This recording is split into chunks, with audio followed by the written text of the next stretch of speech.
Making up a song about copyright. Welcome to 5 Great Villain Songs, where we talk about one villain song from each of the 5 categories: non-Disney movies, theater, TV shows, video games, and fan-made. These are not ordered in any way and will release a volume every month. Feel free to let me know what other songs you want me to talk about in a future volume. In the meantime, enjoy the show. And the whole world has to answer right now to tell you once again who's bad.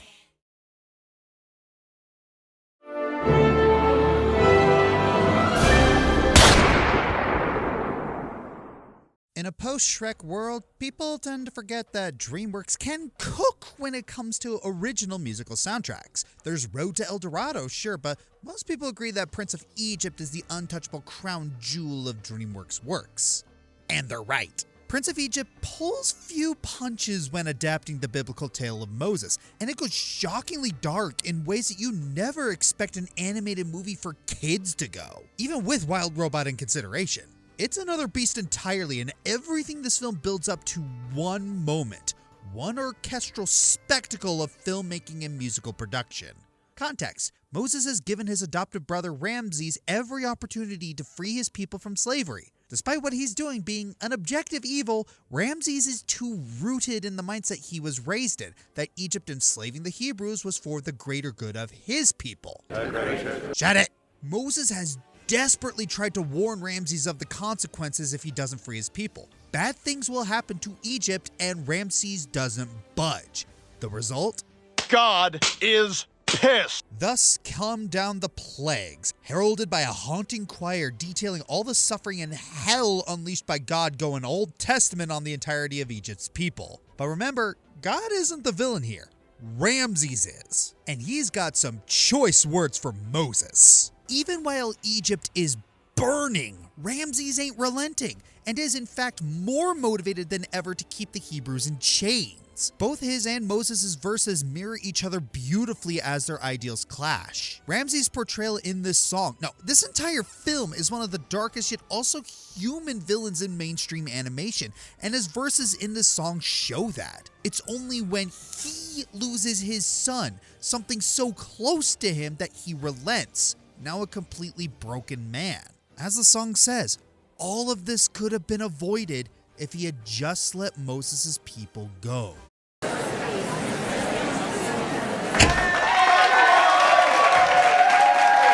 Theater demands charisma from its performers, so it only makes sense that it'd give birth to the charismatic con artist trope. Meredith Willson's The Music Man is an admittedly long-winded musical, but its charismatic main character is a real showstopper with S-tier numbers, not the least of which being Ya Got Trouble. It follows Professor Harold Hill, though his real name is actually Gregory, but I'm just going to keep calling him Harold. He travels to River City, Iowa, hoping to find some new suckers to trick into signing their sons up for a marching band. Thankfully, Harold is only interested in the money, not the boys. But the guy's cadence is about as deceptive as he is. Harold's lack of music knowledge won't stop him, however, just the fact that River City doesn't have much going on. But that's no problem. If Harold can't find any trouble in River City, he'll just have to make some trouble. When Harold Hill hears of the hot new thing in River City, a pool table, he gathers the town together to warn them about the dangers of billiards. How one moment their boys are shooting pool, the next they'll be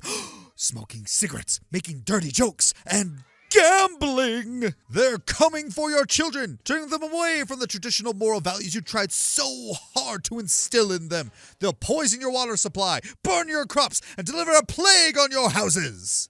They will? No, but are we just gonna wait around until they do? Now, admittedly, I was hesitant to call Ya Got Trouble a villain song at first. After all, it's incredibly upbeat and catchy, and the typical musical villain song is usually more deliciously sinister. But that's the thing.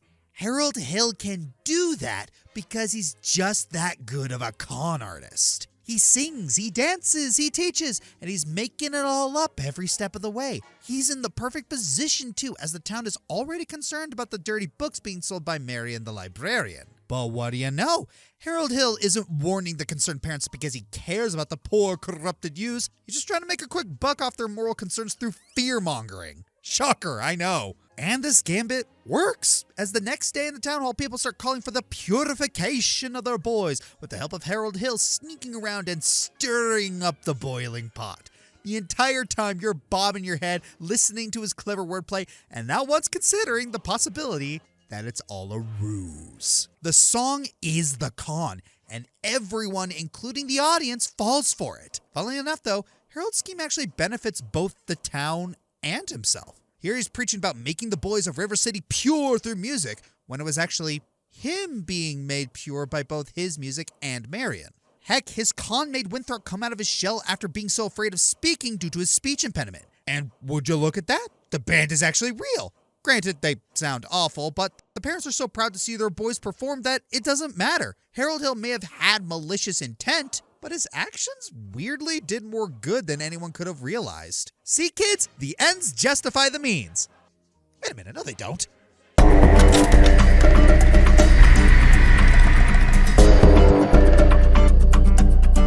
Welcome to the Cuphead Show. You gotta give the showrunners props for going this hard with a kids cartoon based on an indie game. It does what you expect from a casual kids show, with slapstick, musicals, and the occasional dark moment, all emulated in modern rubber hose. It's a very simple show writing-wise. You won't be hard-pressed to find anything that deep in it. Or would you? In Season 3, Episode 8, we get a third episode dedicated to King Dice after his previous failed attempts at catching Cuphead. Broke and washed up as the devil doesn't care for his flair if he can't get the cup. Cuphead and Mugman, unaware that Dice is evil, decide to help him get back on track. They even set up a small club for him to start off fresh again. And this is where we hear his magnum opus, Roll the Dice. What's fascinating about this song is that when we first hear it, we see Dice trying to get back on track and become the star he was once again. Given how much Cup and Mug helped him, this feels like a song conveying a sincere story about his determination to bounce back from losing everything. Even if it's a matter of chance, he can't afford to give up and must always do his best to live a good life. It's almost awe-inspiring. But then you find out Dice was always planning to get the better of Cuphead so he could return to the devil's good graces. So what? The song meant nothing all along? Well, no. If you look at the full lyrics, you can see how sly it really is. There's a reason this song is his magnum opus. It's about luring people into gambling. And he twisted it into a song about redemption, luring his audience with false promises to take advantage of them, as he always does. Yet at the same time, we can't help but see that Dice was sincerely singing this from the heart. He may not have good intentions, but considering how much he can't afford to screw up, it really does feel like he's giving it his all to clutch that second chance. So even with how insidious it is, the double meaning behind the song might have carried a lot more weight than we'd expect. It's a surprisingly clever and layered song in an otherwise straightforward show. Regardless of what it means and what it's used for, we can say for sure that no one sings it better than our malevolent king. Also, it's Wayne Brady's performance. I think that speaks for itself.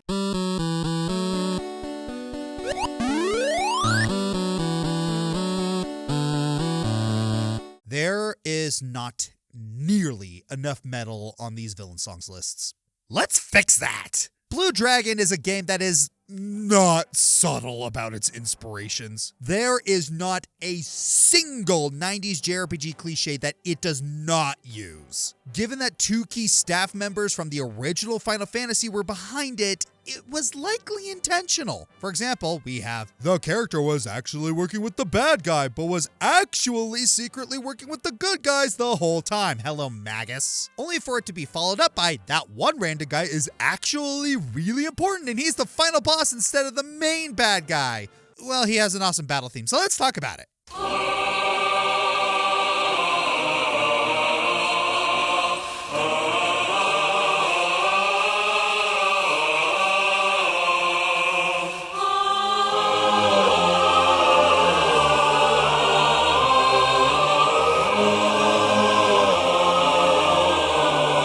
Just from that intro alone, the sheer magnitude of the situation is clearly spelled out. You are fighting an ancient superweapon that wiped out civilization.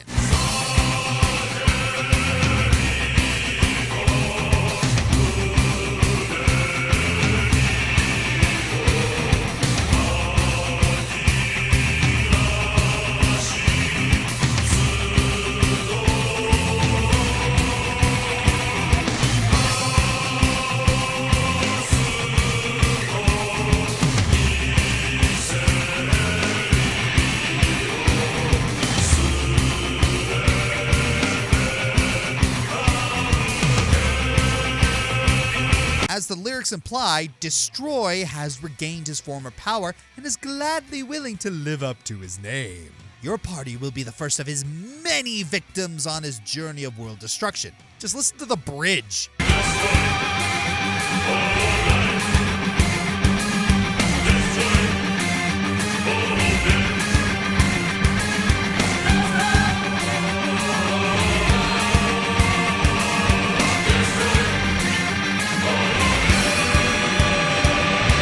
Saddle.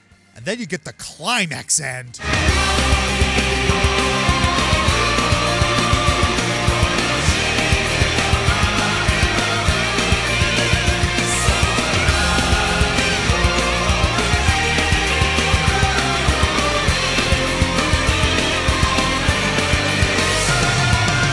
Yeah, the lyrics are a bit odd, but who cares when the song itself is this good? This is also easily the hardest boss fight in the game. How am I supposed to time my attacks when I'm so busy headbanging?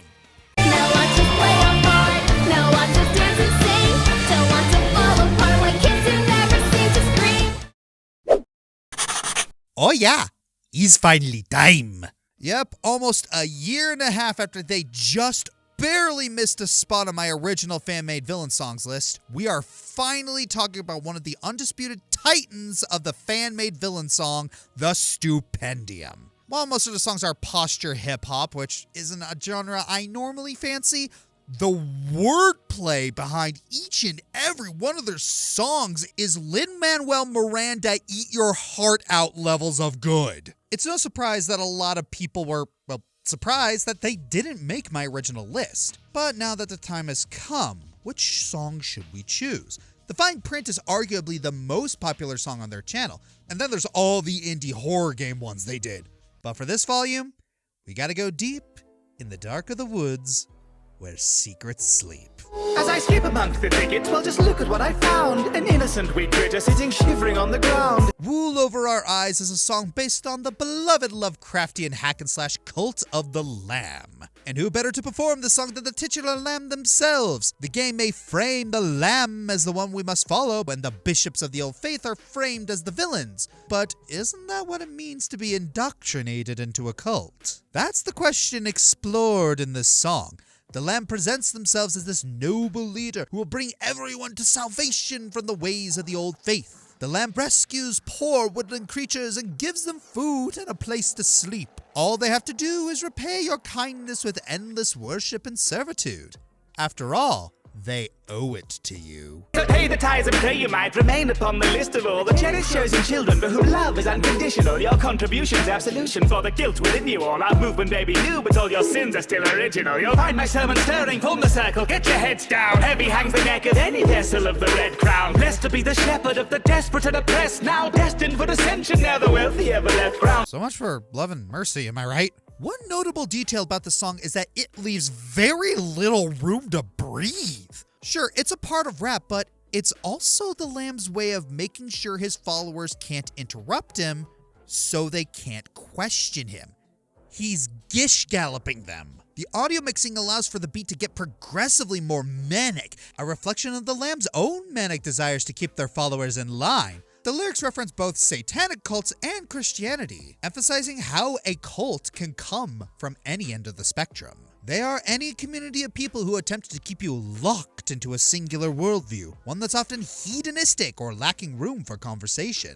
After all, conversation can lead to contradiction, and you wouldn't want to contradict, would you? Flesh bequeathed freely grants a life, a higher purpose. In death, a deeper meaning, everlasting pious service. Selling seeds proceeds a reaping. Stars align, now who's the third? You all decided to convert, so tell me why is it never? Some could argue that the Lamb is merely being manipulated by the domineering force that is the one who waits. But there's a few issues with that.